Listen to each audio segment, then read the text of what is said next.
നിയമസഭക്കകത്തിട്ട് MLA-മാരെ കൈയറം ചെയ്യുന്ന സ്ഥിതിയിലേക്ക് എത്തിയിരിക്കുകയാണ്. വനിതാ MLA പോലും കൈയേറ്റം ചെയ്യാൻ തള്ളി എന്റെ മൂക്കിനൊക്കെ ഇടിച്ച്.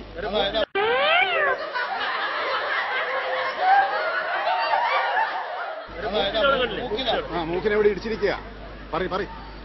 അല്ല, തള്ളി വാച്ചൻപാട് തള്ളി ഇടിച്ചു കയറി ഞങ്ങളെ മേലേക്ക്. വാച്ചൻ വാർഡിനെ നിർത്തിയിട്ടാണ് MLA-മാർ അങ്ങോട്ട് കയറുന്നത് തടയാൻ ശ്രമിക്കുന്നത്. ആ സന്ദർഭത്തിൽ ഒരിക്കലും MLA-മാരെ വാച്ചൻ വാർഡ് കൈകാര്യം ചെയ്യാറില്ല. അപ്പൊ വാച്ചൻ വാർഡിന് അനുമതി കൊടുത്തിരിക്കുകയാണ് MLA-മാരെ തല്ലാനും. ഈ വാച്ചൻ വാർഡൻ തള്ളുകയും മാന്തുകയും ചെയ്തിരിക്കുക. ഈ വാച്ചൻ വാർഡൻ തള്ളുകയും മാന്തുകയും ചെയ്തിരിക്കുക.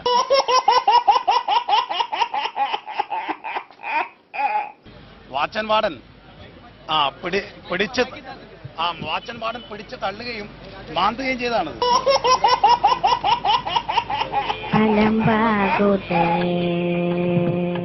MLA-മാരുടെ സംരക്ഷണം നോക്കി നിൽക്കുന്ന വാച്ചാമ്പാടിന്റെ നേരെ, അത് ഒരു വനിതാ വാച്ചാമ്പാടിന്റെ നേരെ ആക്രമണം ഉണ്ടായത് ഈ കേരള നിയമസഭയുടെ ചരിത്രത്തിൽ ആദ്യമാണ്. രജനീകുമാരി VS എന്ന് പറയുന്ന ആ മഹിളയുടെ നേരെ പ്രതിപക്ഷത്തെ നേതാക്കന്മാർ MLA-മാർ TV രാജേഷ്, ജെയ്സ് മാത്യു എന്നീ 2 MLA-മാർ ആക്രമിക്കുകയായിരുന്നു. വനിതാ വാച്ചാൻ വാർഡിനെ ഞാൻ രാജേഷ് ആക്രമിക്കുന്ന ഒരു ചിത്രമുണ്ടെങ്കിൽ ഈ നിയമസഭ അംഗത്വം പോലും രാജിവെക്കാൻ തയ്യാറാണ്.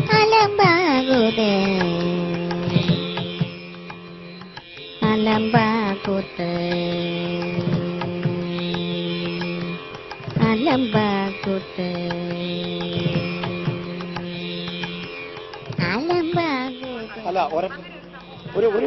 ഒരു കാര്യം മാത്രമേ അങ്ങക്ക് പറയാനുള്ളൂ. നാളെ പൊതുപ്രവർത്തനം ആരംഭിച്ചിട്ട് ഞങ്ങളെ കുറിച്ച് പറഞ്ഞ കുടുംബത്തെ കുറിച്ച് അന്വേഷിക്കണം. എന്റെ അച്ഛൻ